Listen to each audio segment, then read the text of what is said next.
Sejam bem-vindos à nossa palestra, ok? Lembrando que as disfunções da ATM hoje é um tema muito em evidência, por sabermos que há uma quantidade muito grande de pacientes hoje estão se apresentando com esse tipo de disfunção. Então vem aquela pergunta, será que a oclusão tem alguma participação? Durante muitos anos a oclusão ela foi negligenciada desde a época da minha graduação. Talvez agora nós temos uma situação bem diferente do que de outras épocas. Mas ainda dando palestras ultimamente, a gente observa que muita gente tem pouca informação sobre oclusão, mesmo porque muita gente ainda imputa erroneamente como principal fator etiológico para as disfunções. Eu diria o seguinte, que muita gente fala assim, professor, estou te encaminhando esse paciente porque ele está com problema de oclusão, e quando na verdade é uma disfunção temporomandibular. Então ela acaba sendo confundida com DTM. Então entendam que DTM é a disfunção temporomandibular. A oclusão é uma outra relação entre os dentes que nós vamos começar a comentar a partir de agora. Em muitas finalizações de grandes reabilitações, ortodontia, e apesar de grandes resultados cosméticos, muito pouco se observa uma boa oclusão, abrindo margens para algumas iatrogenias. O detalhe mais importante é que, se você faz uma bela reabilitação com lentes de porcelana, mas não dá verdadeiramente uma boa guia, daqui a pouquinho você está perdendo lentes, daqui a pouquinho está perdendo trabalhos que às vezes demoraram meses ou semanas para conseguir um bom resultado. Qual que é o desafio da oclusão? Entender que tudo que a gente observa na análise da oclusão, na realidade é o inverso do que está acontecendo com ele. Ou seja, se eu peço para o paciente, faça uma lateralidade, será que você sabe o que ele está fazendo no cotidiano dele? Se você pede para fazer uma protrusão, o que ele está fazendo no cotidiano do ciclo mastigatório dele? Porque você nunca vê um paciente na rua ou num restaurante fazendo uma lateralidade. Então, aonde está tudo isto? A protrusão, a lateralidade, enfim. Tudo que se analisa na boca, protrusão, lateralidade, está acontecendo, na verdade, ao contrário, na hora do ciclo mastigatório. Se você pede para o paciente faça uma protrusão, ele está fazendo uma retrusão ao contrário, fazendo o corte de um pedaço de um alimento. Uma maçã, por exemplo, ele está cortando e fazendo uma protrusão ao contrário. E no ciclo mastigatório, quando ele está mastigando, ele está fazendo uma lateralidade ao contrário. Quando eu digo que a estabilidade oclusal não é uma necessidade somente da prótese dentária, e sim da reabilitação periodontal, endodôntica, ortodôntica e cosmética, mesmo não sendo a etiologia das disfunções temporomandibulares. Quando eu coloco, mesmo não sendo a etiologia, já estou colocando aqui que a oclusão não é o principal fator das disfunções temporomandibulares. Porém, não podemos, como cirurgiões dentistas, negligenciarmos nesse momento tão crítico e fazermos desse erro da oclusão uma predisposição para uma desordem da ATM. Ou seja, imagine que você tratou uma disfunção temporomandibular e o paciente, ao fechar a boca, apresenta uma grande interferência oclusal. Porque eu disse que a oclusão nada tem a ver com a disfunção, você vai desmerecer a oclusão nessa hora e deixá-lo com uma interferência oclusal?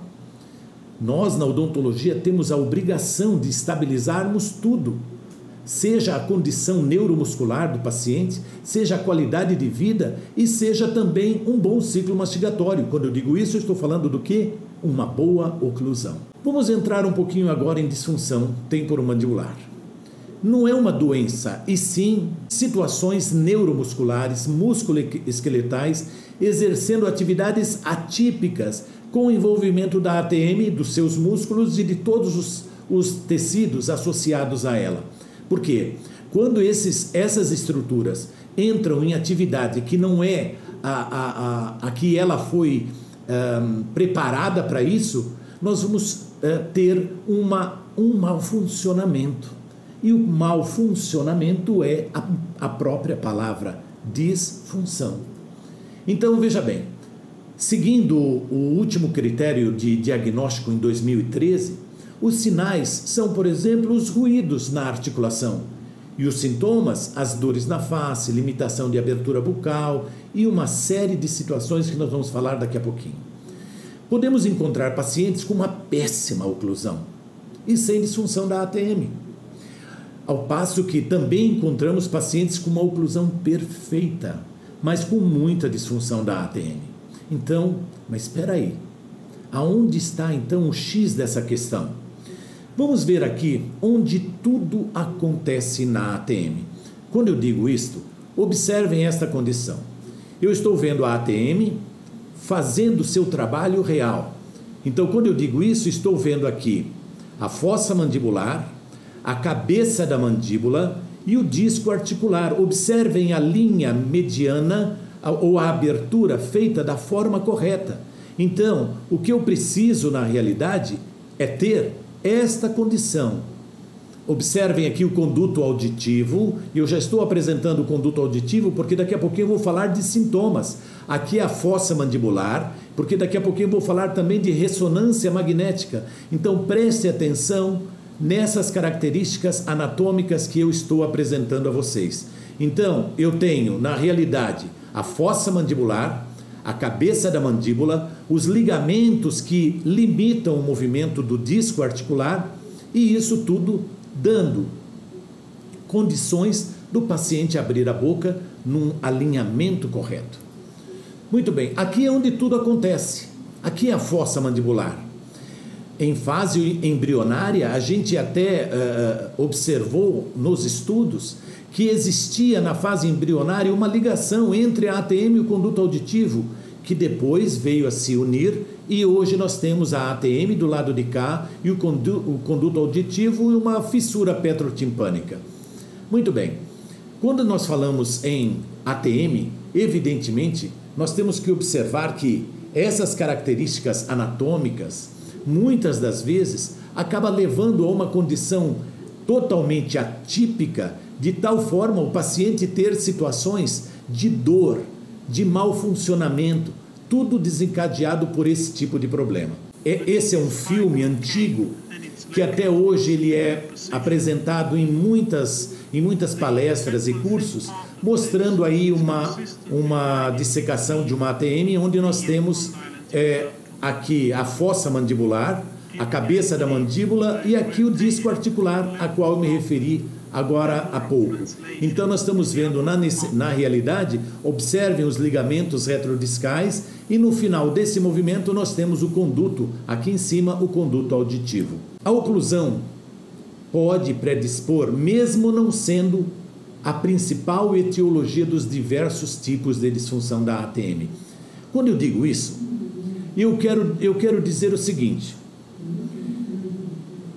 a oclusão, quando nós observamos, por exemplo, ao fazermos uma restauração num paciente, a gente vê que esse paciente ficou com uma restauração alta.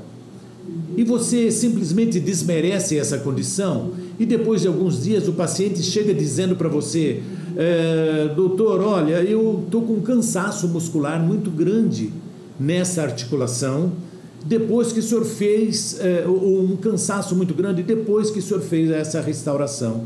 Então a gente sabe que a disfunção da ATM não é causada pela oclusão. O que nós não podemos é predispor essa condição.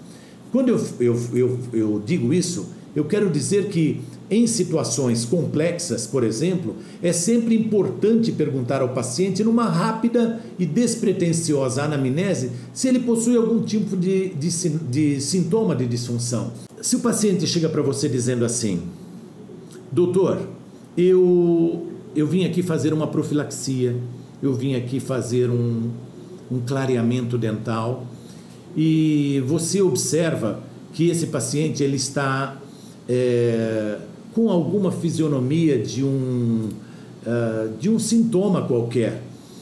Pergunte de forma despretensiosa, me diz uma coisa, você tem dores de cabeça, dor na tua articulação, etc. Você pode se assustar, mas uma grande maioria de pacientes hoje chegam, por exemplo, dizendo, olha, doutor, eu queria fazer uma reabilitação com lentes. Muitas das vezes esse paciente tem uma característica emocional, está querendo melhorar o seu emocional e às vezes quer cuidar de uma condição cosmética para ver se isso melhora também a sua autoestima. Quando na realidade o que nós temos é um paciente que tem sim uma disfunção temporomandibular e que precisa necessariamente ser tratado previamente.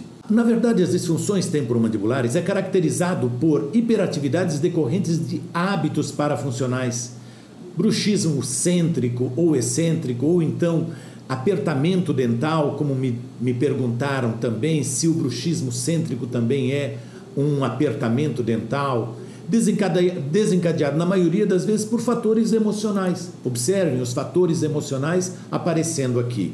Eu tenho um estresse, normalmente o estresse emocional leva a um hábito parafuncional do tipo apertamento dental, roer unhas, e isso acaba levando a uma hiperatividade muscular. Por quê? Porque os músculos elevadores começaram a trabalhar mais do que eles deveriam. Daí o paciente passa a ter cansaço muscular e dores. E se ele apresenta dores, ele fica mais estressado. E ficando mais estressado, vai a um hábito cada vez maior de apertar os dentes e vai, evidentemente, a uma hiperatividade muscular e ele entra nesse ciclo e não sai mais. E nós, como dentistas, temos que ter a obrigação de devolver a qualidade de vida deles.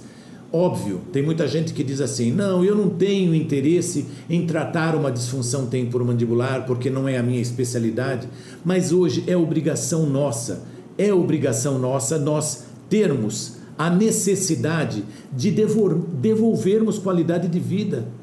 Se você tem, por exemplo, se você faz só uma endodontia, que mal existe de você tratar uma disfunção? Será que você não está abrindo aí talvez mais um leque de oportunidades financeiras para a própria clínica? Será que o fato de você devolver qualidade de vida para o teu paciente, isso não vai fazer com que você ganhe alguns créditos de confiança do teu paciente e dos familiares e amigos desse mesmo paciente, e ele dizer assim para você, puxa doutor, como o senhor resolveu o meu problema de disfunção que há anos eu tinha? Eu lhe entrego a minha boca para o senhor tratar. Então tá aí, chegou a oportunidade da gente começar a fazer isso. E quando a gente fala sobre isso, eu vou dizer aqui 20 sinais e sintomas de disfunção. A grande maioria começa da seguinte forma, cefaleias tensionais, do tipo, doutor, eu tenho dores de cabeça há mais de 10 anos, há mais de 5 anos, há mais de um mês, e eu já passei por neurologista, otorrino, oftalmo. Na maioria das vezes, esses pacientes já peregrinaram por vários consultórios, e às vezes por vários consultórios médicos e odontológicos. Então, apresentando dor de fundo de olho, cansaço muscular na mandíbula, desconforto na mastigação, do tipo, doutor, depois que eu mastigo algum alimento mais copioso, algum alimento mais pesado, eu sinto muito cansaço, dor na nuca, pescoço, ombros. Quando eu digo isso, mesmo não estando envolvendo diretamente a ATM, segundo aquele critério que eu disse agora há pouco, muitos apresentam sim, e isso é inclusive avaliado por fisioterapeutas também. Então, quando nós observamos pacientes, por exemplo, que são encaminhados por fisioterapeutas, ou então nós encaminhamos também alguns casos para fisioterapeuta, nós temos que entender que, e eu vou falar sobre isso, que existe a possibilidade da gente ter características ascendentes, quando o paciente, por exemplo, tem uma hiperlordose, uma cifose, uma retificação da coluna. Então, enfim, na realidade, quando a gente fala a respeito disso, não podemos esquecer que também isso pode atingir o ouvido. Quando o paciente relata, eu tenho dores de ouvido, eu fui no otorrino e ele disse que não tenho nada, ele examinou meu ouvido e disse que eu não tenho nada. Quando eu estava falando da retificação de cervical, pressão, sensação de entupimento de ouvido, sensação de redução da audição, prurido ou coceira dentro do ouvido, aumento do cerúmen, o aumento da produção de cera, tontura ou vertigem e zumbido. Quer dizer, que custa para você, numa breve, numa rápida e despretensiosa anamnese, perguntar se o paciente tem tudo isso? Às vezes ainda podemos encontrar, a grande maioria também traz estalos ou sensação de amassamento ou criptação na ATM no momento da abertura, limitação da abertura bucal. Às vezes o paciente não tem condições de abrir a boca, ou às vezes abre, faz uma luxação e não tem condições de fechar, movimento irregular na abertura da boca, desconfortos inclusive em voos comerciais. Sim, a grande maioria chega para você e diz assim: doutor, eu quando viajo sinto muita dor e depois que o voo acaba, eu pego minhas malas e ainda continuo sentindo pressão no ouvido, mesmo depois quando eu estou no hotel, ou às vezes até depois de 2 dias, ainda estou tendo pressão dentro do ouvido. E quando você trata as disfunções, toda essa sintomatologia acaba. Observem, numa atividade normal, nós temos esse tipo de situação. Se nós formos fazer uma eletromiografia desse paciente, depois de tudo isso examinado, vamos ver que o paciente não apresenta na eletromiografia nada que me chame a atenção. É óbvio, não precisamos ter eletromiógrafos para tratar disfunção da ATM, não. Vocês vão ver que é uma forma mais prática, mais rápida, e você poder tirar situações que às vezes se arrastam durante anos. Quando nós temos uma situação de um hábito, por exemplo, parafuncional, nós vamos ver que na eletromiografia nós vamos ver uma atividade muscular acima daquilo que ele pode exercer. Então, quer dizer, se a nossa musculatura está preparada para um tipo de carga e você oferece a ele uma outra carga muscular acima do que ele pode suportar, é óbvio que ele vai sentir dores. Observem agora a atividade normal em um ciclo mastigatório sem interferências oclusais. Nós estamos vendo aqui os eletrodos também instalados.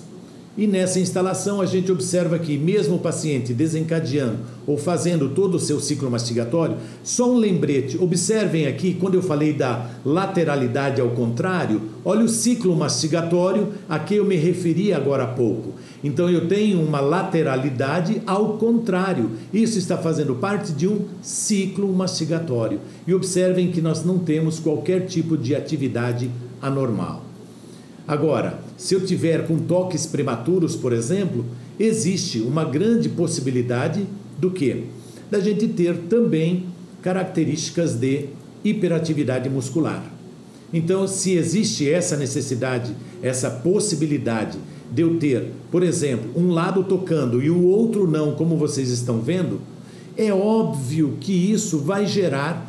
Se o paciente fecha a boca, só toca o lado direito, não toca o lado esquerdo e ele quer mastigar de ambos os lados, ele vai levar uma hiperatividade. É uma questão anatômica que nós estamos vendo. Não é porque o paciente diz assim, só meus dentes só se tocam do lado esquerdo, então eu vou mastigar só do lado esquerdo. Não, ele vai tentar mastigar de ambos os lados. E se nós temos uma área que está suspensa nessa hora, é a hora que nós podemos encontrar o paciente fazendo uma atividade anormal. E essa atividade, por exemplo, a gente observa em muitos casos de finalização de tratamento ortodôntico, quando o caso termina apenas com toques posteriores, e nós vamos ver aqui durante a apresentação pacientes apresentando mordida aberta. Numa característica de um paciente com mordida aberta, nós podemos ter também hiperatividade musculares. Então, quer dizer, nós não podemos deixar a oclusão desmerecida, mesmo entendendo que ela possa não ser o principal fator etiológico, a gente tem que deixar a oclusão ajudando ao sistema. E daqui a pouquinho eu vou dizer a respeito do que é necessariamente uma mordida aberta numa finalização de um tratamento ortodôntico. Eu não sou ortodontista, mas trabalho com vários colegas ortodontistas que eles simplesmente trabalham a oclusão dentro de uma característica maravilhosa e a gente fica torcendo para que isso aconteça em muitos casos. Mas quando eu recebo pacientes com disfunção, a gente observa que isso não está se repetindo, ou isso não está acontecendo. Vamos ver como que acontece naquela articulação que eu apresentei agorinha para vocês, num paciente que fez muito apertamento. E quando ele faz muito apertamento dental, ele acaba fazendo uma hiperatividade tão grande que a cabeça da mandíbula começa a fazer uma pequena deformação naquela cartilagem que nós chamamos de disco articular. Esse disco articular, ele se deforma e ao se deformar, ele vai cair, na maioria das vezes, para frente, às vezes para a medial, mas na grande maioria das vezes para frente. Vamos ver os casos agora? Observem aí que nós temos um disco articular que ele foi jogado para frente, de tanto o paciente fazer um apertamento dental. O que aconteceu? Observem que esse disco vai cair. De tanto apertamento dental, a cabeça da mandíbula faz uma deformação dessa estrutura e o disco vai cair para frente. E ele caindo para frente, evidentemente, vai acontecer o deslocamento anterior desse disco articular. E quando o paciente abre, é a hora que a cabeça da mandíbula captura esse disco. Então, a captura vai acontecer no momento que o paciente vai abrir a boca. Então, observem, ele abre a boca, captura o disco e abre a boca. Ele abre a boca, captura o disco e nessas condições, essa situação persistindo, a gente pode ter inclusive uma sobrecarga da cabeça da mandíbula para uma situação retrodiscal, trazendo dores nesta região. Aqui nós estamos vendo também uma outra característica mostrando como isso vai interferir na hora de se abrir a boca. Observem que o paciente fecha, o disco escapa, fechou a boca. Olha o que vai acontecer na abertura. Na hora que ele abre, captura o disco e na hora que fecha, esse disco vai escapar. Pronto, nós temos aí uma irregularidade na abertura da boca. Agora vamos ver aquele famoso filme que mostra exatamente essa situação. Abriu a boca, capturou o disco, fez o estalo. Então, quando eu tenho situações como essa, abrindo a cabeça, abrindo a boca, capturando o disco articular, como nós estamos vendo, esse é o momento que na maioria dos casos, não são em todos, mas na grande maioria dos casos, é a hora que está capturando o disco articular. É a hora do estalo. Então o estalo nada mais é do que o quê? Uma redução do disco para a sua posição correta, só que simplesmente na hora de abrir a boca, na hora que está abrindo a boca. E depois ele vai escapar. Observem agora, ele escapa e faz uma tensão nessa zona chamada retrodiscal, que coincidentemente o ouvido está aqui atrás. Pasmem com este caso. Ótimo. Mais uma vez.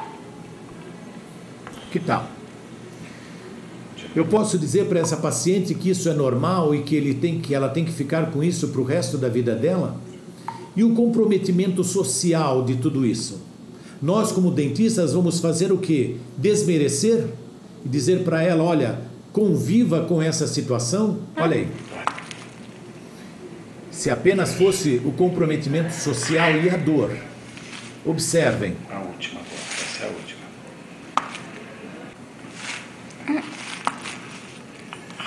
E como é que você faria um tratamento odontológico, um paciente apresentando isso? E você escutando esse barulho a cada movimento de abertura dessa paciente? É fácil de conviver com tudo isso? Eu tenho certeza que não. E nós temos situações práticas, simples até para se resolver, e que nós vamos conversar daqui a pouco. Observem a mesma paciente depois de tratada. Mostra para nós a abertura, então. Olha ali, é a mesma paciente. Continua fazendo movimento. E olha que esses são um dos casos mais antigos que eu tenho aí. E nesses casos, evidentemente, que eu não posso dizer que não tive sucesso quando a paciente apresenta um sorriso dizendo, doutor, melhoraram meus estalos, minhas dores, eu não tenho mais nada. Então, essa é a hora de nós resolvermos e dormirmos feliz quando a gente vê que o caso está bem tratado. E assim, observem. Eu digo para o pai e para a mãe que isso não tem tratamento? Isso serve para a gente fazer uma reflexão da nossa própria profissão. Desmerecer tudo isso, talvez não conseguir dormir bem na hora que coloca a cabeça no travesseiro. E vocês vão ver esse caso tratado. A maioria dos casos, quando não são tratados, o que pode acontecer é uma irreversibilidade de tudo isso. E levar as características incapacitantes, porque a cabeça da mandíbula que nós vimos, que ela foi empurrada para trás porque o disco veio para frente, ela começa a atingir uma área que nós chamamos de zona retrodiscal. Ela é muito inervada e ela é muito irrigada. E nós normalmente, quando fazemos uma ressonância magnética, que é o único exame que literalmente se vê a articulação, a gente observa às vezes derrame articular por situações realmente muito exageradas da cabeça da mandíbula, levando traumas para toda aquela região. Então vamos ver aqui o que podemos ter quando nós temos uma artralgia. Então, artralgia já é uma dor dentro da própria articulação. O paciente relata: eu tenho uma dor aqui. Você pergunta: é uma dor muscular? Não, doutor, é uma dor aqui. Quando eu abro a boca, faz um estralo, e quando eu volto, dói aqui. Ou então, quando eu abro muito a boca, me dói essa articulação. Então, ele está me falando provavelmente de uma artralgia. Então, uma coisa que eu sempre falo nos cursos é que nós temos que ouvir o paciente falar. Deixe o paciente falar, porque da boca dele é que acaba saindo literalmente um diagnóstico. Mas temos que ter paciência em ouvi-lo. Deslocamento anterior de disco evoluindo com redução, evoluindo para uma situação sem redução. Então o paciente vai abrir a boca, captura o disco, fecha a boca, ele escapa, abre a boca, captura, fechou, ele escapa. Observem já a dor nessa região retrodiscal. Se nós formos ver isso, o que está acontecendo, o paciente não mais consegue abrir a boca. E além disso, isto é acompanhado por uma situação de uma sintomatologia generalizada. Porque o paciente começa a sentir dor, faz apertamento por conta do estresse que foi causado e simplesmente entra num quadro de algias que acaba nos atrapalhando, inclusive num bom diagnóstico. Mas entendendo que é possível, sim, a gente encontrar um paciente que falava assim: doutor, eu tinha estalos e depois eu parei de ter estalos. Na realidade, quando a gente pensa até que o caso melhorou, mas ele realmente diz assim: eu tinha estalos, pararam os estalos e começou uma dor insuportável. Provavelmente ele tinha uma situação de captura, passou a não capturar mais e teve uma situação de irreversibilidade de um disco articular. Observem aqui, mais uma vez, uma característica como essa, de um disco que não mais se reposiciona, limita o movimento de abertura da boca. Observem, de um lado o disco está anteriorizado, do outro lado não. Então, na hora de abrir a boca, o paciente faz um desvio para o lado do problema. Às vezes, nós encontramos pacientes que, de tanto forçar a abertura bucal, mesmo tendo uma irreversibilidade desse disco, ele de tanto forçar, o disco vem para frente, mas ele não se posiciona corretamente, como nós estamos vendo. Ele chega a fazer um movimento de abertura, ele chega a fazer um movimento de protrusão, mas no final da abertura você observa que ele está fazendo um leve desvio. Esse então é o próximo estágio, uma situação de deslocamento de disco sem redução. Observem que o disco não vem mais para cima da cabeça da mandíbula e nessas horas o côndilo está fazendo uma pressão muito grande na zona retrodiscal, o conduto auditivo está aqui. Normalmente o deslocamento sem redução dá limitação de abertura, dependendo dos lados afetados, dá uma dor muito intensa, comprometimentos otológicos, o paciente acaba tendo condição de ter também cefaleias, ausência de estalos, porque o disco não está sendo capturado. Observe que eu estou falando sem redução, o disco não volta mais. necessidades de ressonâncias magnéticas para confirmar o diagnóstico, além de uma provável indicação cirúrgica. Nenhuma reabilitação de um dente ou todo o sistema, mesmo ortodonticamente, antecede um tratamento de DTM. Ou seja, se o paciente chega para você dizendo, doutor, eu tenho dores aqui e ali, você é uma ortodontista, você não deve simplesmente colocar ou fazer um tratamento ortodôntico, mesmo observando que esse paciente tem uma característica oclusal ou uma característica ortodôntica nada aceitável, mas ele está apresentando dores de disfunção, estalos na articulação, não imediatamente inicie o tratamento. Não imediatamente inicie o tratamento ortodôntico. Primeiro trate a disfunção. Porque depois, normalmente, o que a gente tem é que nós temos que cuidar, na verdade, como se fosse uma dobradiça, para uma porta. Esse é um exemplo que eu sempre dou para os meus pacientes, que nós temos que cuidar da dobradiça de uma porta. E essa dobradiça, na verdade, é uma ATM de um paciente. De que adianta o paciente abrir a boca e ter estalos e na hora de fechar os seus dentes não se encaixam direito. E quando eu tenho uma dobradiça igual de uma porta bem apertada, a porta abre e fecha sem qualquer tipo de problema. O tratamento de DTM requer recursos e técnicas específicas com protocolos totalmente diferenciados, com placas desprogramadoras e placas miorrelaxantes. Na realidade, veja bem, quando a situação já chega a uma condição de um paciente com um deslocamento de disco sem redução, a situação realmente já está bem grave. Se você não é especialista em ATM, talvez essa seja uma oportunidade de conversar com algum colega que tenha um pouco mais de experiência. Mas a grande maioria dos casos, os pacientes sempre chegam à tua clínica com estalos na articulação, além de dores. Então requer uma anamnese específica, você tem que pelo menos dominar algumas estruturas articulares para entender o que está acontecendo. Porque procedimentos equivocados às vezes podem levar o caso a uma condição irreversível de uma cirurgia. E muitos equívocos também acontecem quando o paciente às vezes é indicado para nós dizendo, olha, o paciente está apresentando neuralgia do trigêmeo, quando às vezes na realidade é uma disfunção temporomandibular. O tratamento requer montagens em articulador para, por exemplo, confeccionarmos um tipo de tratamento ou fazermos um tipo de tratamento. Existe um tipo de tratamento chamado de tratamento com placas oclusais. Existem várias correntes, vários tipos de tratamento, mas eu vou me ater aqui especificamente nos tratamentos com placas oclusais. E fazer uma placa oclusal, você precisa pelo menos montar o caso em articulador, senão você vai ter muito trabalho ao instalar uma placa. E eu vou dizer uma coisa para vocês, eu monto todos os meus casos sem exceção nenhuma. E eu levo aproximadamente, no máximo, 10 minutos para entregar uma placa ajustada.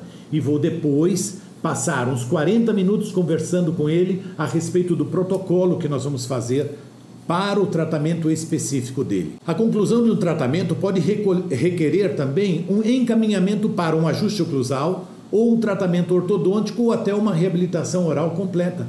Quando eu digo isso, na realidade, o que eu quero dizer é que nós não necessariamente dizemos que o tratamento da disfunção ele tem única e tão somente o fato de você tratar, tirar as dores e esquecer como está a oclusão dele. Porque em muitos casos o paciente chega para você e diz assim, doutor, eu não tenho mais dores, eu não tenho mais nada, porém, quando eu fecho a boca, minha mastigação está muito ruim. Fica tão ruim que me chega, inclusive, até a uma condição de eu voltar a começar a sentir dores novamente, porque minha mastigação não me ajuda mais. Então, é óbvio que nós temos que ter uma característica de poder encaminhar para um tratamento ortodôntico quando você vê que a oclusão ficou muito comprometida após o tratamento. Eu digo isso necessariamente porque às vezes o paciente, na maioria dos casos, você quando trata a disfunção, você acaba fazendo um reposicionamento maxilomandibular estável, contando com uma articulação também bem posicionada. Dominar ressonâncias magnéticas também requer um curso um pouco mais avançado, que a gente pode até falar numa outra hora também. Também falar um pouco de polissonografias, porque muitos pacientes, a gente detecta bruxismos em polissonografias, apertamentos dentais, enfim. Falando da ressonância, essa é uma ressonância magnética.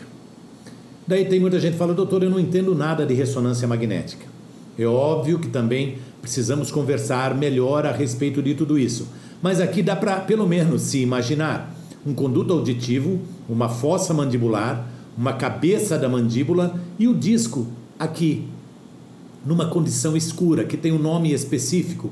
Então, a cabeça da mandíbula, fossa mandibular, o ligamento já estirado, alongado aqui na frente e o disco articular aqui na frente. É uma situação onde o paciente agora abrindo a boca, porque o côndilo veio para frente, a cabeça da mandíbula veio para frente e trouxe o disco junto, significa que o disco não foi capturado. Aqui nós estamos vendo uma ressonância magnética, onde deste lado a gente consegue ver a cabeça da mandíbula, a fossa mandibular e o disco totalmente aqui na frente. E quando o paciente começa a abrir a boca, o disco se reposiciona, observem. Provavelmente esse paciente fez estalos no momento que abriu a boca. E quando ele acabou de abrir a boca por completo, o disco também se manteve capturado. Aqui também é o outro lado, nós estamos vendo a cabeça da mandíbula, aqui atrás, já pressionando zona retrodiscal, disco articular aqui na frente, o paciente tenta abrir a boca, abriu a boca, capturou o disco e pronto. A cabeça da mandíbula está aqui e o disco está bem posicionado. Pronto, você acabou de ver uma ressonância magnética, que também nós podemos observar e pedir. Na maioria dos casos, eu tento eu mesmo fazer essas ressonâncias magnéticas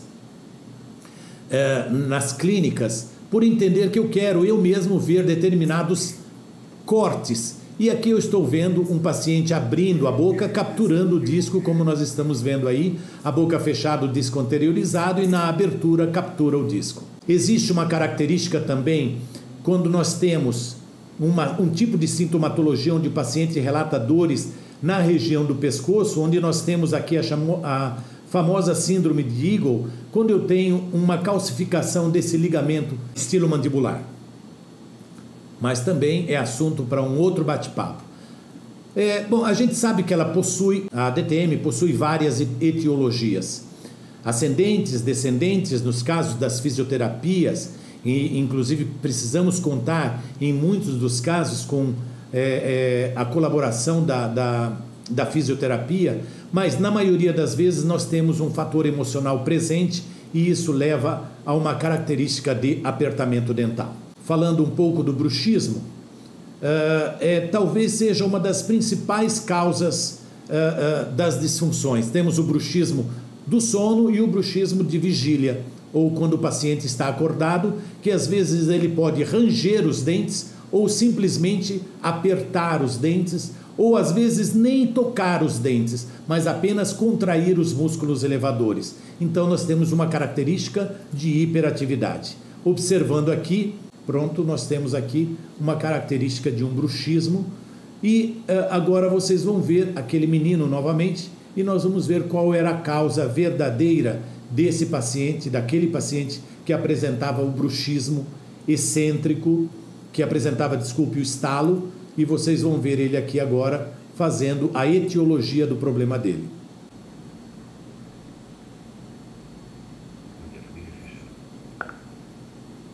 E aí? Vamos deixar isso assim mesmo? Olha, após o tratamento, esse mesmo menino. Meu nome é Eduardo Portas Trobin. Eu tinha muitos estalos, porém eu comecei a usar... É um menino bastante esperto, bem hiperativo, que me pediu que fizesse, ele gostaria de dizer como estava o caso dele. Observem, aquele mesmo menino hoje sem qualquer tipo de estalo na articulação. É importante entender que nós temos vários tipos de tratamentos, placas oclusais. Eu sempre, quando falo em placas oclusais, eu digo montadas em articulador, porque também eu explico em cursos mais aprofundados a importância de montar um caso em articulador e passar para um protético confeccionar essa placa, entendendo ele que não entende nada de ATM, Como que vai fazer uma placa oclusal que tente pelo menos se aproximar de uma característica que seja muito próxima de uma condição ideal da ATM daquele paciente? Como que nós vamos proceder em casos ortodônticos? O paciente se apresenta para tratamento ortodôntico, mas está com disfunção. Nós temos que tratar primeiro a DTM. Numa segunda situação, o paciente vem com disfunção para o tratamento da mesma e você ou faz ortodontia. Temos que entender que ortodontia não trata DTM. Se o paciente está com disfunção de ATM e chegou para você na sua clínica de ortodontia, não coloque o aparelho ortodôntico enquanto não tratar a disfunção temporomandibular. Outra situação, o paciente está em tratamento ortodôntico e começa a apresentar uma DTM. O que nós temos que fazer? Evidentemente que nós temos que interromper o tratamento ortodôntico e tratar a disfunção. E o detalhe é que só de tratar a disfunção, não só você vai observar qualidade de vida, mas pode mudar inclusive o teu planejamento por observar que uma posição maxilomandibular pode ou não ter mudado depois desse tratamento. Paciente tratado de DTM e vai para a ortodontia, como acontece em muitos casos aqui. Quando eu encaminho um paciente que tratou a DTM e vai para uma ortodontia, na maioria das vezes ele vai com uma placa oclusal que finalizou o tratamento da disfunção. E essa placa oclusal, eu peço para que o colega ortodontista continue o tratamento ortodôntico, então comece o tratamento ortodôntico mantendo o meu paciente com placa oclusal superior, por exemplo. E depois que ele movimentou toda a parte inferior, toda a mandíbula, fez a movimentação ortodôntica na mandíbula, aí eu inverto e ponho a placa oclusal inferior e peço para que faça a movimentação nos dentes superiores, sempre mantendo o paciente protegido durante todo o tratamento ortodôntico. Observe esse caso. O paciente estava em tratamento ortodôntico, começou a ter disfunção, entrou para uma placa. Esse é um outro caso onde o paciente estava já em tratamento e nós colocamos uma placa oclusal, mesmo com aparelho superior e inferior. Uma outra situação é quando nós temos uma confusão entre a DTM e uma neuralgia do nervo trigêmeo. Saindo um pouco da disfunção e falando da neuralgia do nervo trigêmeo, nós temos uma neuropatia. E uma neuropatia, nós temos evidentemente como em latim esse nome significa o sistema neurológico doente, para se entender a grosso modo. Ele é caracterizado como uma das piores dores do mundo. É totalmente diferente das disfunções da ATM. São dores paroxísticas, de grande intensidade. O paciente vem relatando que está sentindo choques, facadas. Normalmente é unilateral e o diagnóstico é puramente clínico. Não adianta solicitar ressonância magnética, radiografia, nem nada. Ele é trigêmeo porque ele tem um ramo oftálmico, um ramo maxilar e um ramo mandibular.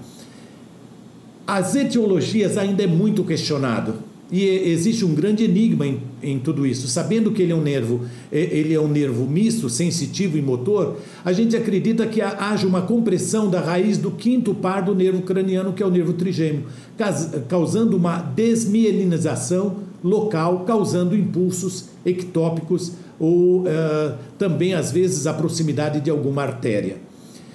Nas neuropatias do nervo trigêmeo ou na neuralgia, ainda é um grande enigma quanto o motivo real da sua presença, requerendo estudos cada vez mais avançados. Pode durar frações de segundo e raramente atinge somente dores, mas pode acontecer também. O tratamento é, na maioria das vezes, medicamentoso. A gente sempre entra com antiepiléticos do tipo carbamazepina ou oxicarbazepina, 150 a 300 miligramas ao dia, a gabapentina de 300 a 600, a lírica. Também a gente faz tratamento fisioterápico aqui na clínica com laser. Existem tratamentos mais irreversíveis como o cirúrgico, o Gamma Knife também, que são tratamentos que visam melhorar a qualidade de vida. Na grande maioria dos casos, às vezes nós encontramos pacientes que chegam com disfunção, aliás, chegam com uma neuropatia muito clara. Doutor, eu estou sentindo uma facada aqui, um choque muito grande nessa região ou aqui em cima. E quando você começa a pesquisar, observa que quando o paciente começa a sentir essas dores, ele começa a apertar os dentes, porque essa dor ela é insuportável e pode começar imediatamente a ter características de disfunção temporomandibular também. Ou seja, ele tinha uma neuropatia, começou a apertar os dentes por conta desse estresse e começou a desenvolver também uma disfunção temporomandibular. Então nós temos que saber e tratar as duas situações. Observe esse caso. A senhora se lembra como eram essas dores antes de nós iniciarmos o tratamento? Era horrível, doutor. Era uma dor insuportável. Eu chorava de dor. Chegava a comprometer a qualidade de vida da senhora? E muito, porque era demais dor que eu... Tinha dia que eu pulava da cama, sentava e parecia fogo do olho. Uhum. Aquele choque tão forte que dava. E... Aí não aguentava encostar aqui. Aí doía tudo. A senhora começou, num primeiro momento, quando eu te entreguei a placa e tudo mais, o que aconteceu? Num primeiro momento? Aliviou bastante. Fiquei mais de umas 2 semanas sem sentir o choque que deu essa semana. Observem o caso dessa paciente. Ela usava uma prótese total superior, era classe 1 de Kennedy, ou seja, canino a canino somente, e desdentada bilateral posterior. E aí? Ela me disse que ela tinha disfunção, neuropatia, dava para ver a neuropatia no caso dela, porém ela me relatava também que sentia muito cansaço e muita dor na região da ATM. Então eu sabia que ela apertava os dentes. Na anamnese ela me passou que, inclusive no caso clínico completo que nós temos fotografado, a gente consegue ver marcas de um desgaste da prótese total bem na região de canino a canino na prótese total superior. Então, o que eu quero saber é o seguinte: vou tratar a neuropatia, esqueço a disfunção da ATM, esqueço essa hiperatividade. Por que não tratar as duas situações para trazer o equilíbrio, como eu fiz no caso dessa paciente? No caso dessa paciente eu coloquei uma prótese, uma placa oclusal inferior. Por que não superior? Porque não adianta, eu preciso apresentar para o sistema neuromuscular, estomatognático, articular, uma falsa impressão de que todos os dentes voltaram. Então, como que eu vou mandar isso para o laboratório fazer uma placa se eu não montar em articulador? Montei o caso, observem aqui, vi o espaço, observem que eu tinha que construir alguma coisa aqui, só que eu fiz um recorte, apesar de ter moldado toda a parte inferior com cera para poder expulsar todos os tecidos moles e copiar muito bem esta região, eu acabei recortando para que não tocasse, a placa oclusal não tocasse nesse rebordo, para não ser um fator de gatilho da dor dela. Confeccionamos a placa, tá aí ela, montamos, o caso foi confeccionado, está aqui na boca sendo ajustado. Observem que eu preciso dar carga na região posterior. Então, se nós formos observar que essa situação, eu não posso deixar com que os toques sejam somente aqui na frente, senão eu vou estar fazendo as mesmas funções de que ela estivesse, por exemplo, não tendo dentes posteriores. Então eu precisei dar carga aqui, aliviei para não fazer grandes pressões na região edêntula e dei mais carga na região posterior. Esse é um outro caso clínico. Dona Ruth, tenta me dizer mais ou menos como era, tenta lembrar como era a sua vida antes desse tratamento. Nossa, é terrível, porque para falar, para comer, tudo doía. E aquela dor de facada, tipo contração. Daí vinha, dava facada e ela ia embora. Mas ela ia embora, mas ela voltava. Assim, dava um choque. Um choque. Daí ela ficava sem dor. Mas aí voltava de novo. Tinha alguma situação que a senhora estimulava essa dor, por exemplo, ou ela do nada a senhora sentia essa dor? Por exemplo, a senhora tomava água e doía, ou às vezes do nada vinha a facada? Os dois casos. Tinha época que estava mais atacado, daí era direto, de minuto em minuto ela dava facada, dava pontada, dava agulhada. Já antecipando uma pergunta que foi feita, Juliana de Fortaleza me pergunta que ela não entendeu a lateralidade invertida. Na realidade, Juliana, quando nós estamos fazendo pedindo para o paciente fazer uma lateralidade, na realidade o ciclo mastigatório passa por uma orientação dada pelo canino. O canino é como se fosse um balizador, sabe aqueles balizadores de avião que ficam orientando o taxiamento e o estacionamento das aeronaves?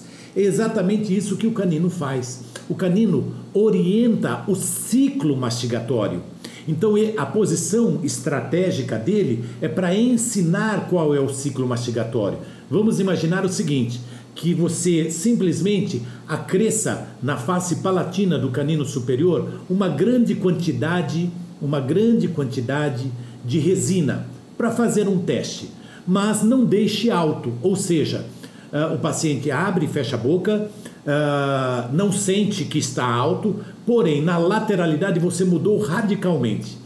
Se você pedir para esse paciente sair e comer um pedaço de carne, seguramente ele não vai conseguir. Por quê? Você mexeu no ciclo mastigatório. Então o canino única e simplesmente serve como um orientador. Não se corta alimento pelos caninos. A gente corta pelos incisivos centrais, mastiga pelos molares e premolares. E os dentes e o canino, ele é apenas um orientador de como você vai mastigar, seja do lado esquerdo, seja do lado direito, dependendo das faces palatinas que você desenhou, por exemplo, numa reabilitação, ok? Se a oclusão não é o principal fator etiológico, por que a gente está falando muito disso? É porque aquilo que eu disse, nós não podemos tratar uma disfunção temporomandibular e esquecer da oclusão. Observe os movimentos. Quando eu falo na protrusão, a protrusão ela inicia de um contato cêntrico, ou seja, eu preciso ter toque de canino a canino. Então, quando um paciente fecha uma oclusão para eu analisar com papel carbono, o carbono não pode passar muito solto, ou seja, não pode ter uma mordida aberta nessa região, porque simplesmente o paciente não vai ter a guia. A guia começa justamente de um contato cêntrico, ou seja, eu tenho um toque dental e a partir dali eu vou fazer a protrusão. Agora, se eu tiver uma mordida aberta, até eu chegar na guia, tudo isso foi interferência oclusal. Então, entendam, protrusão nada mais é do que uma desoclusão a partir de um contato cêntrico. E entenda que isso tem que acontecer nos incisivos. Caninos não participam, dentes posteriores não participam da protrusão. Então, olha aqui, eu tenho toque cêntrico e na protrusão eu estou fazendo a desoclusão de todos os dentes anteriores. Por quê? Porque eu tenho toque cêntrico. Por favor, na ortodontia, eu peço para vocês, fechem a oclusão. Uma coisa que eu ouvi na Universidade da Califórnia, uma vez, num comentário com um professor, ele diz que uma boa oclusão começa com uma boa guia anterior. E guia anterior começa com toque cêntrico. Dizer, olha, esse paciente tem protrusão, olha aqui, ó. Mas só que até ele tocar nesse movimento de protrusão, até ele tocar na guia, muita coisa já aconteceu lá atrás. Observem aí que isso também se reflete nos dentes posteriores. Aqui nós temos uma situação onde eu tenho um relacionamento de guia anterior com guia condilar, que eu posso isso transferir, sabe para onde? Para uma placa oclusal. Que mal existe de eu poder ajudar uma articulação? Ah, mas a minha placa ela não tem a guia anterior, então para mim ela não serve. Pura e simplesmente assim. Observem que nós podemos observar a similaridade de guias anteriores com guias condilares. Na guia lateral, mesma coisa. Tudo começa com um toque cêntrico e a desoclusão de todos os outros dentes.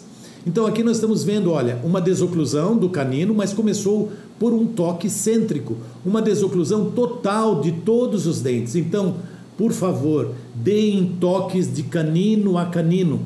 O papel carbono, ele tem que sair sendo riscado pelos dentes. Não pode ficar preso de canino a canino, não pode, mas não pode ter espaço entre os incisivos inferiores e os incisivos superiores. Sempre observe o paciente pedindo para que ele levante a cabeça para cima, o queixo para cima, para você ver essa situação de baixo para cima.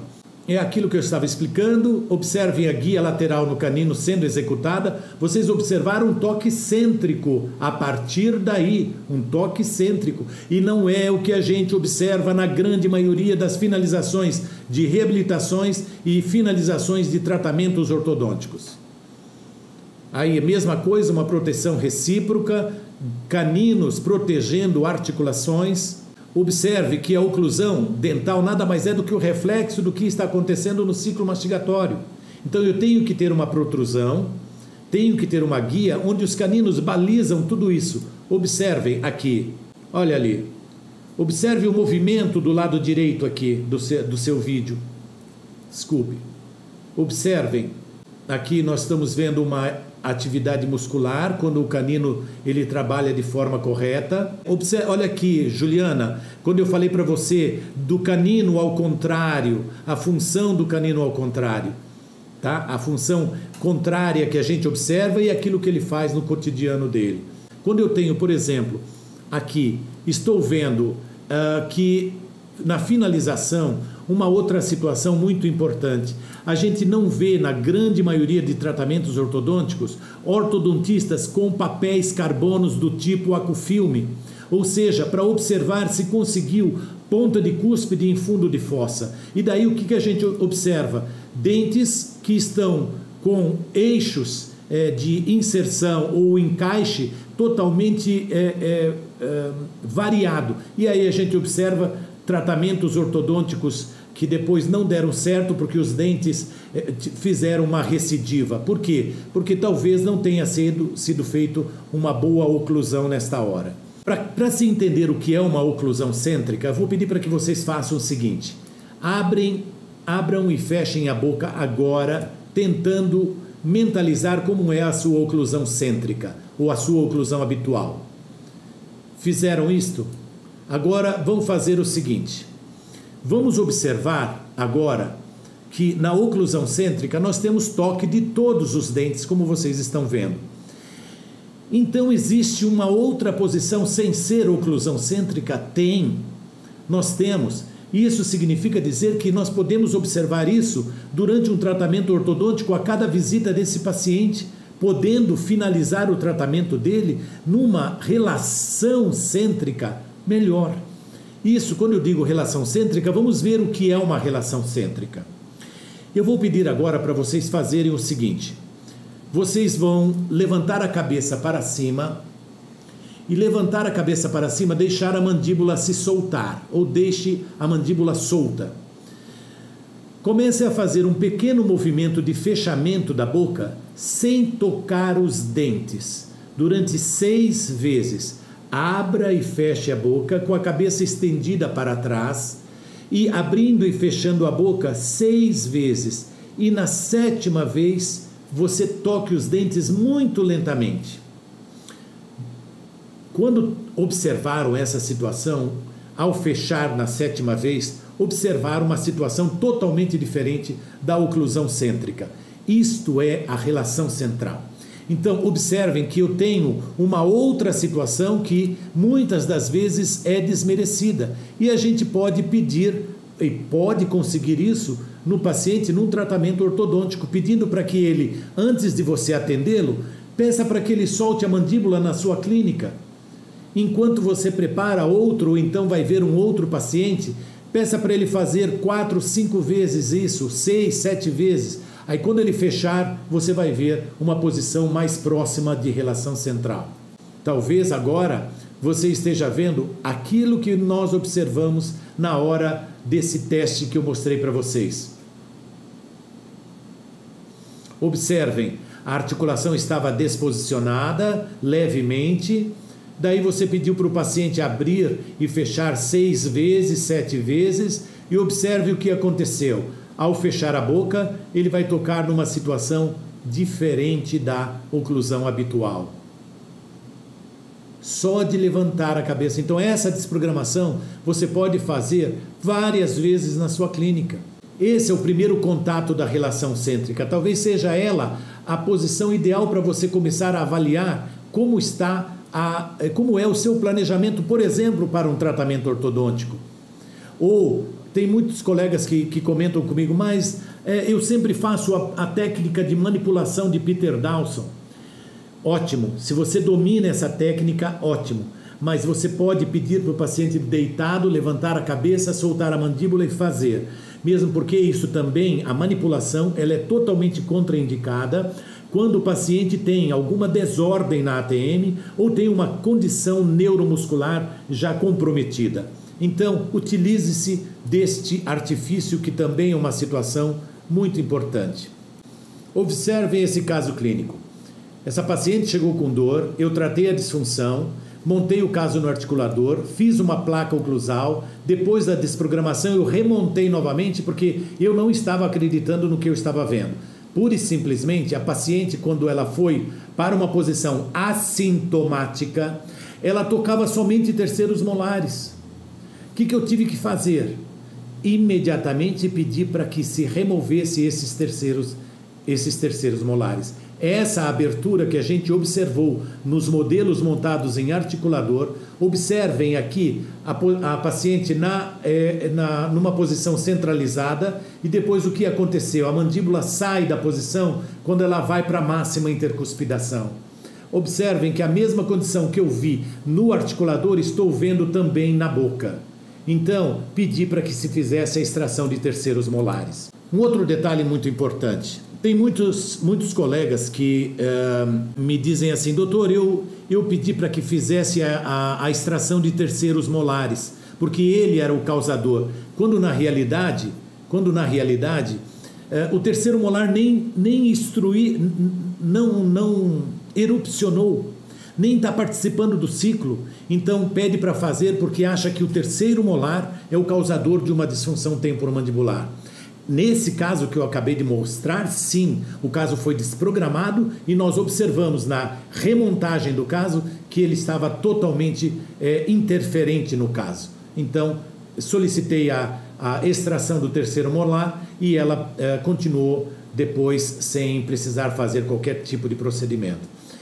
Esse front plateau é um procedimento que a gente pode fazer. Isso não é um gig de Lucia, não é um gig, é simplesmente um dispositivo chamado de front plateau, que é uma plataforma anterior, que também você pode fazer com um acrílico rapidamente na clínica e observar o paciente pedindo para que ele faça alguns movimentos para frente, para trás, para cima e para baixo, para observar ele desprogramado. Isso aqui é o arco gótico de Guise, que é ensinado também em cursos, que o paciente, quando você constrói essa plataforma, observe que é uma plataforma lisa, ela não é inclinada, o dig de Lucia é inclinado, esse aqui é uma plataforma anterior reta, que é apenas para o paciente também fazer uma desprogramação. E quando você remonta o caso, você pode ver aí, de repente, uma interferência oclusal.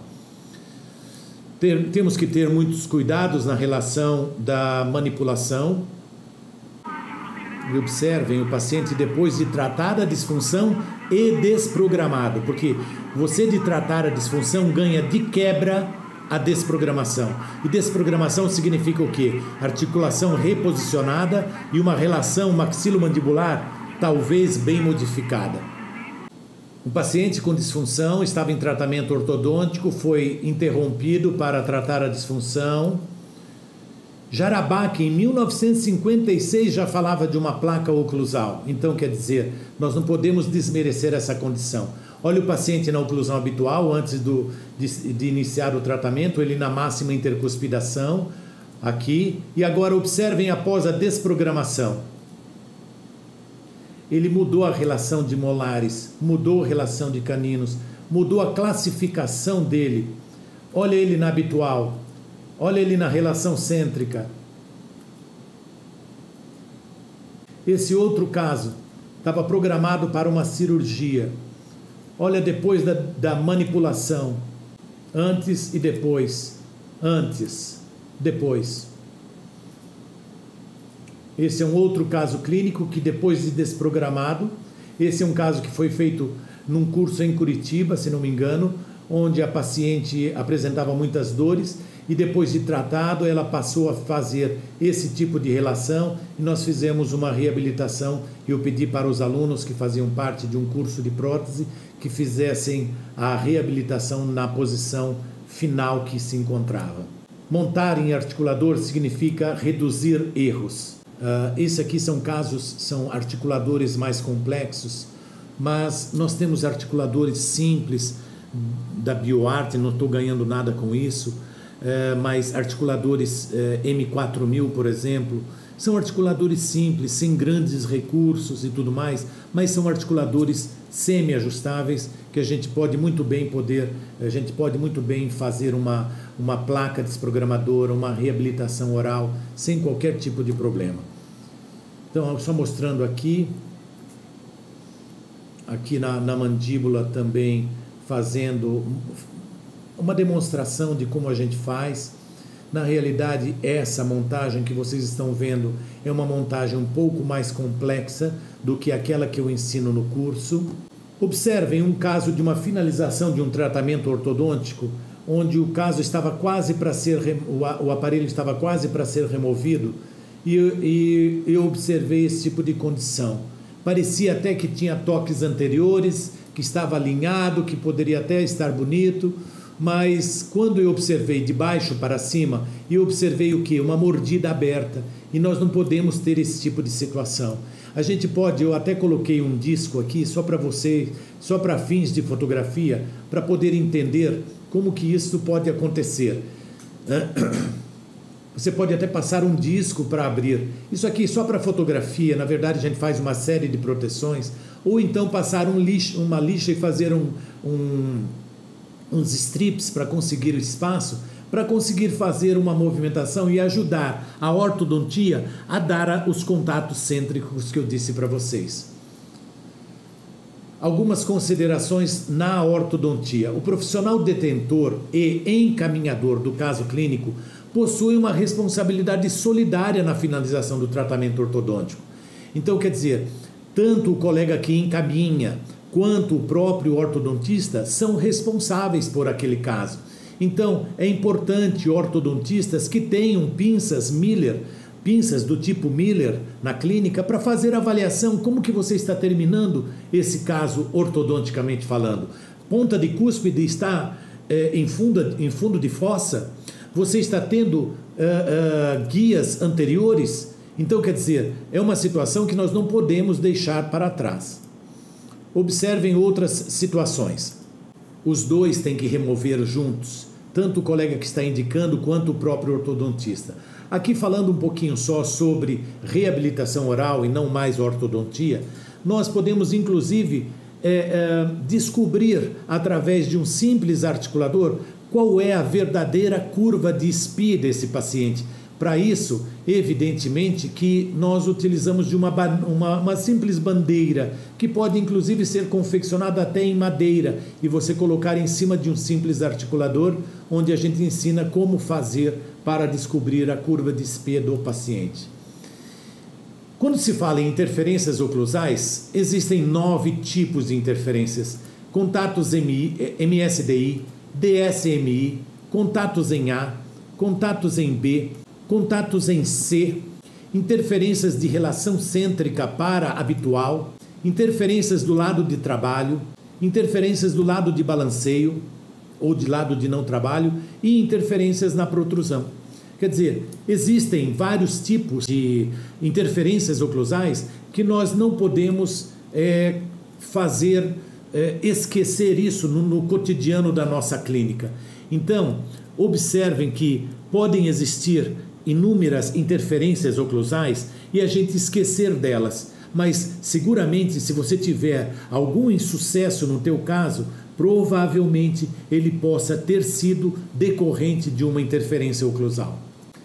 Por conta dessas interferências oclusais, podemos ter recessões, recidivas, abfrações, sensibilidades dentais, complicações periodontais importantes, uma abfração causada por conta de uma interferência oclusal.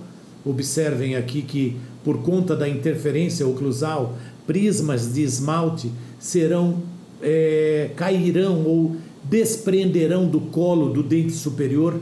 Daí que isso acaba fazendo com que a gente tenha muitos pacientes pós-tratamento ortodônticos com grandes recessões e grandes retrações gengivais e grandes abfrações pós-tratamento ortodôntico. O paciente chega para você e fala assim: doutor, o senhor me encaminhou para a ortodontia, eu fiz a ortodontia e hoje eu tenho sensibilidade nos meus dentes por conta dessas retrações, essas cavidades que tem no colo do meu dente. Eu não tinha isso. E você é penalizado por conta disso. Então você não soube cobrar que tinha uma guia anterior, ou se tinha uma guia lateral, por exemplo, no canino, não soube ajustar e remover aquelas interferências oclusais. Você vai esperar as retrações acontecerem para depois ter que colocar resina no colo? Que, por exemplo, a colega ou o colega colocou resina quando começou a ter a abfração. E depois essa interferência continuou, a abfração continuou e manteve a resina dela, que estava muito boa, mas a abfração continuou e ela não se deu conta que tinha uma interferência oclusal. Daí, quando a gente pede para o paciente faça uma lateralidade, observe que o canino aqui não está participando e são interferências, que nós podemos com uma única broca fazer um pequeno desgaste e remover isso.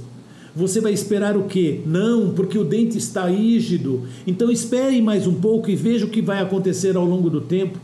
Pessoal, são muitos anos de experiência observando que situações eu posso evitar para depois não ser taxado de inconsequente, de não ter avaliado tudo isso antes. Aqui são trabalhos de revistas especializadas mostrando o grau de interferência oclusal. Observem essas que vocês estão vendo aqui, mas outras bem graves aqui por falta de guia. Lateral com uma retração gengival importante, tudo isso tem causa na oclusão.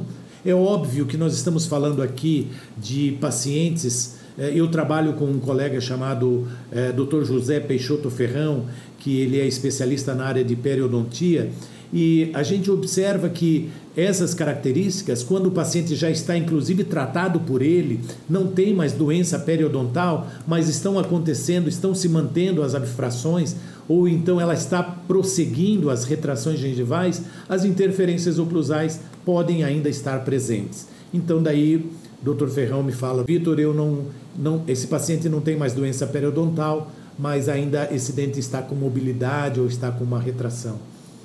Olha, observem que esse paciente aqui tem uma mordida aberta, está fazendo uma protrusão, não tem guia, e a interferência cai tudo lá atrás. A probabilidade do quê? De nós termos bolsas periodontais desencadeadas por interferências oclusais. Então, quer dizer, se você pode, mas eu vou desgastar isso aqui, eu vou tirar terceiro molar, não.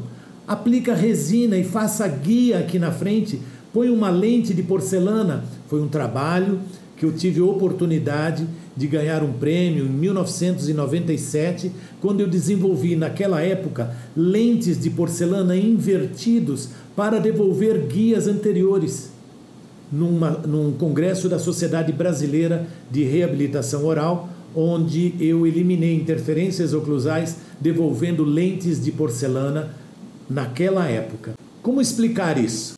Observem a perda, a retração, a recessão, como queiram. Vai esperar ter mobilidade nesse dente? E observem o que é isso, tratamento ortodôntico. Eu digo que a ortodontia ela tem a faca e o queijo na mão para deixarmos um paciente totalmente equilibrado, sobre todos os aspectos. Quando eu digo todos os aspectos, eu quero dizer sobre o ponto de vista neuromuscular, sobre o ponto de vista oclusal. Por quê? Sobre o ponto de vista gnatológico da própria articulação, significa que o colega pode tratar uma disfunção, deixar o paciente bem e depois fazer uma ortodontia deixando com uma oclusão perfeita. Quer dizer, que mal existe nisso? Basta saber um pouco de oclusão, basta saber um pouco de disfunção temporomandibular. Agora os pacientes querem qualidade, porque colegas, nós temos muitos colegas que temos muitos especialistas, a concorrência está muito grande, mas basta para isso nós devolvermos qualidade num tratamento, num atendimento, devolvendo qualidade de vida para o nosso paciente. Observe esse outro caso clínico. Tratamento ortodôntico realizado, mas a gente observa o quê? Mordida aberta. Não tem overbite, não tem overjet e temos retrações de um lado e retrações do outro. Mas quando você pede para o paciente fazer, observem essas abfrações. Agora, quando você vai fazer uma lateralidade, não é o final que me mensura se esse paciente tem guia, é o início do movimento. Pedir para que ele venha com a mandíbula até aqui, tocar canino com canino, tudo bem, isso não me interessa. O que me interessa é o trajeto daqui até aqui, para remover todas as interferências. O caso, eu montei o caso em articulador, estou apenas mostrando os modelos e mostrando que aquilo que eu vi no articulador, o final da guia, isso não me interessa. O que me interessa é o trajeto. Só um pouquinho, aqui é uma interferência do tipo MSDI, mostrando que quando você vai fechar e você tem uma interferência MSDI, você tende a projetar a mandíbula para frente. E daí, por exemplo, essa interferência MSDI e leva a mandíbula para frente.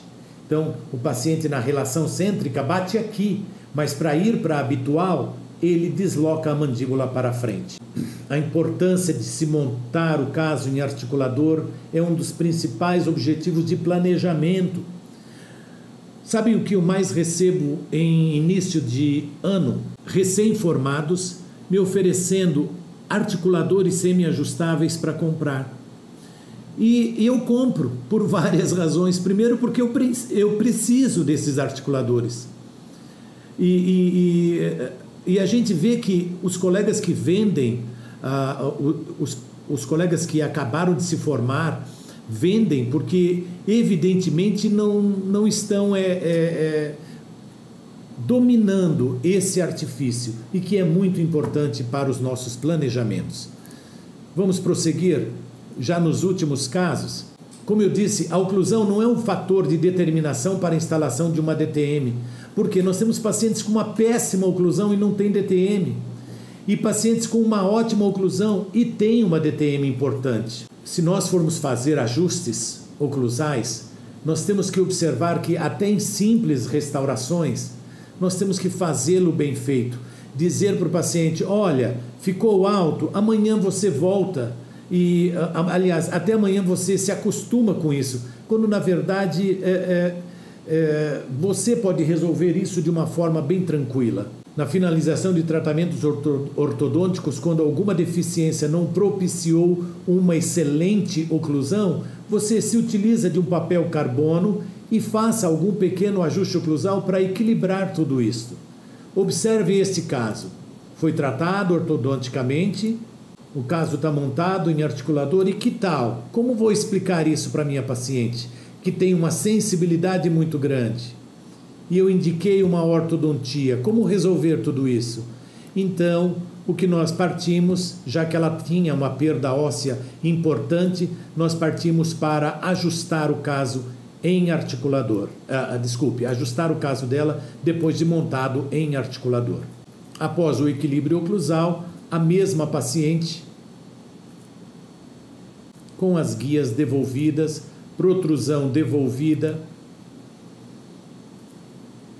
guia lateral devolvida. E se por acaso você não... Porque em alguns casos a gente baixa um pouquinho a dimensão vertical dos posteriores para conseguir toques anteriores. Mas se você não quer fazer desse procedimento, complete, seja com lentes invertidas, seja com resinas, mas complete e devolva a guia para esse paciente. Observe a guia devolvida para esse caso. E eu complementei aqui um pouquinho com guia, com resina na região anterior. O caso após 15 anos e ainda nós temos uma característica boa do caso dela. Qual é a causa de tudo isso? Oclusão, pessoal, porque ela é uma dentista, essa paciente. Ela não ia fazer um trauma com a própria escova. Linde, em 76, dizia que se por acaso num paciente você tirou a doença periodontal e o paciente tem um trauma oclusal, uma neoformação vai acontecer. E até hoje, às vezes, nós procrastinamos essa condição aí de não conseguir resolver ou não achar a evidente etiologia. Mais um caso, observem a ausência de guia, uma retração. Como que a gente explica uma retração somente aqui? Só que na hora da protrusão, só faz protrusão em cima desse lateral. Olha ali, ó. Então, temos que devolver a guia dos dois lados. Estamos já na finalização, mostrando os últimos casos clínicos, uma placa estabilizadora. Na verdade, as placas estabilizadoras, elas precisam de um protocolo específico. A placa por si só não resolve o tratamento. Se não tiver um protocolo que é ensinado em cursos mais específicos, não adianta dar. O paciente melhora numa primeira situação, mas depois vai voltar dizendo, olha, as minhas dores mesmo com placa voltaram, as dores mesmo usando a placa. Eu tenho casos onde nem a placa eu utilizo, só me utilizo de um protocolo específico. Então é importante entender que nós precisamos resolver de forma responsável. Essa, como eu disse, a guia anterior é uma porta para uma boa oclusão. Às vezes você reduz levemente uma dimensão vertical e consegue guias, que a guia é uma das coisas mais importantes para uma reabilitação. Observem que o caso tinha mordida aberta e nós fechamos o caso. Igual este aqui, tinha mordida aberta e depois da reabilitação nós fechamos o caso. Então, o mais importante para mim é devolver guias anteriores. As lentes podem me ajudar? Podem. Agora é o momento de utilizar das lentes como um excelente recurso para finalizar. Todos esses casos que vocês estão vendo são casos que foram tratados na disfunção. O paciente passou por placa oclusal e eu observei uma guia anterior deficiente, devolvi a guia através das lentes de porcelana. Então, observe esse caso também, vocês vão ver que é um caso ortodonticamente tratado. Olha aqui, estão vendo o caso ortodonticamente tratado, o final do tratamento ortodôntico, o paciente sem guia e as lentes foram instaladas. Minha visão agora não se volta para a estética, mas principalmente por conta das guias, tanto de um lado quanto do outro. Observem que a foto ela é tirada de baixo para cima, numa condição inciso gengival, para eu observar como está essa guia, devolvendo a guia, a protrusão e o caso finalizado. O que é imprescindível é que muitos casos que são confeccionados em articuladores precisam sim de ajuste oclusal quando você faz a instalação. Por quê? No articulador nós temos metal contra metal e na boca nós temos todo um conjunto dentro da cavidade, dentro da cápsula articular. Então por isso deve merecer alguns ajustes oclusais. Esse é o último caso. Esse paciente passou por um tratamento de disfunção e tinha o periodonto altamente comprometido depois de ter passado inclusive por alguns tratamentos ortodônticos. Observe esse caso, ausência de guia anterior, tanto de um lado quanto do outro. Observem agora isto aqui, olha, retrações gengivais homéricas. A minha intenção era manter tudo isto, e foi manter tudo isto, porque o paciente não tinha uma raiz, essas raízes fusionadas, e não dava condições de ter grau 2, 3 de furca. Então eu resolvi manter esses dentes, mas fazendo com que houvesse evidentemente a necessidade de uma oclusão perfeita. Aqui nós estamos vendo uma montagem do caso em simuladores, em articuladores. Aqui o caso montado. Observem que eu só consigo ver essa interferência oclusal porque eu montei o caso em articulador. Você dificilmente vai conseguir ver por que houve tudo isso se não montar o caso. Então está perdendo tempo não montar casos em articulador, porque é na guia anterior que eu observava o quê? A interferência oclusal ali atrás. E era esse molar que causou o problema em tudo e que fez perder aqui para um implante, para uma coroa sobre implante. Então, interferência oclusal estava ali atrás. Esse é um caso do Dr. Ferrão também, onde nós tratamos. Observem que eu pedi aqui para o paciente fazer um ciclo mastigatório e ele não conseguia fazer o ciclo mastigatório tentando mastigar algo que eu havia colocado uma passa de uva. Ele não conseguia, por quê? Porque aqui, Juliana, os caninos não estão orientando a forma com que se mastiga direito e a interferência está acontecendo toda aqui atrás. Oswaldo, que é de São Paulo, também me perguntou a respeito da oclusão em finalização de casos de reabilitação. Vamos ver como é que ficou esse caso. Eu pedi o enceramento, foi feito o enceramento desse caso. E nesse enceramento eu observei que ainda tinha uma característica ruim, mesmo com as guias obtidas, de um lado e do outro, mas observem, parece que está bonito esse caso. Porém, se eu olhar esse articulador de baixo para cima, observem ali, mordida aberta. Ah, mas é muito pouco. Pouco ou muito é mordida aberta. O que eu fiz? Mandei de volta para o laboratório, porque ainda estava me dando interferência oclusal. Então, pedi para que o laboratório confeccionasse de acordo e observem o caso aí finalizado. Então, esse é o último caso com a finalização e mantendo todos os dentes ainda na boca. Olha ali. A guia, protrusão,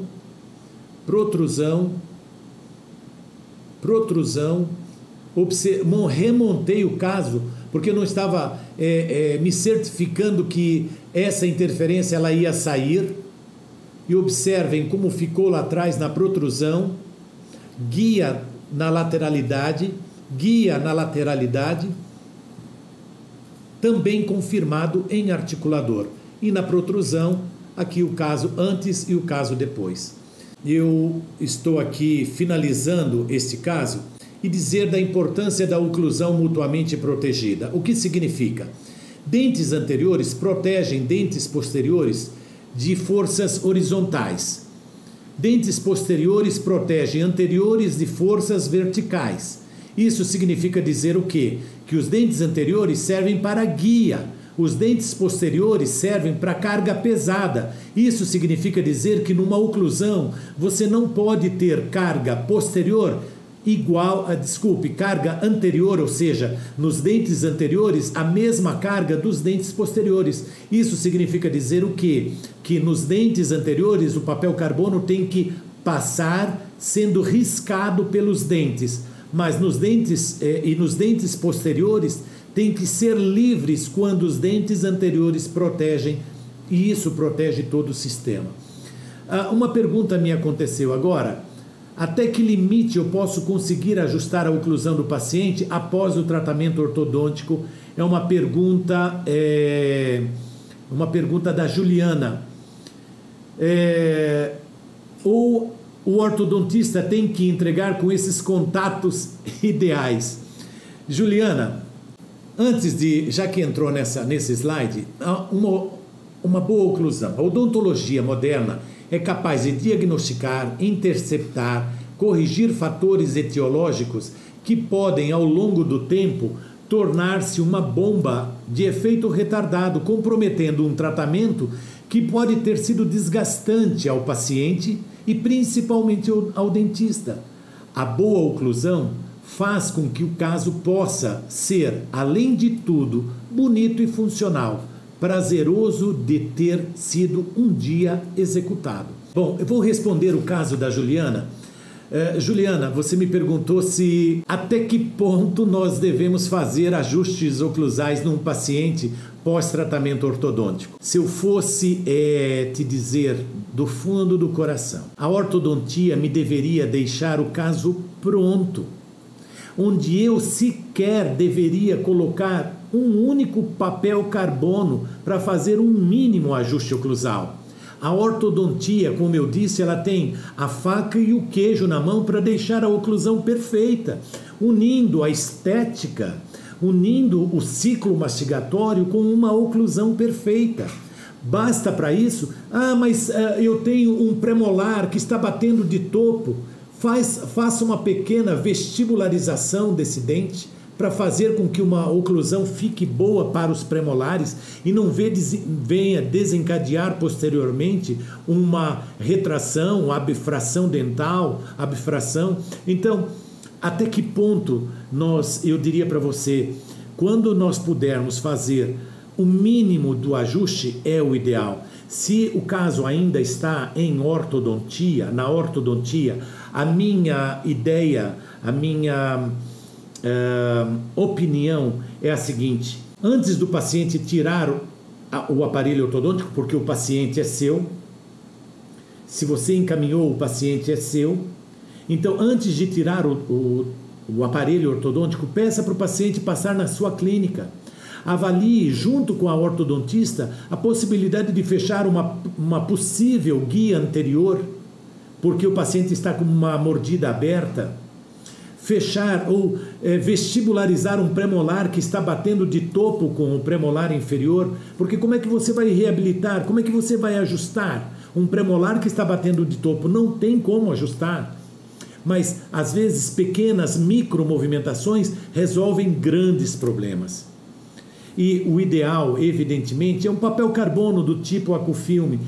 O papel Detecto, ele só serve para iniciar um ajuste de placa oclusal.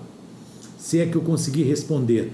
Muito obrigado a todos os meus colegas, ex-colegas, ex-alunos, que foram inclusive meus assistentes durante muitos anos. Tá bom? Que Deus os acompanhe. Feliz Natal. Que Deus os proteja. Até uma próxima. Felicidades.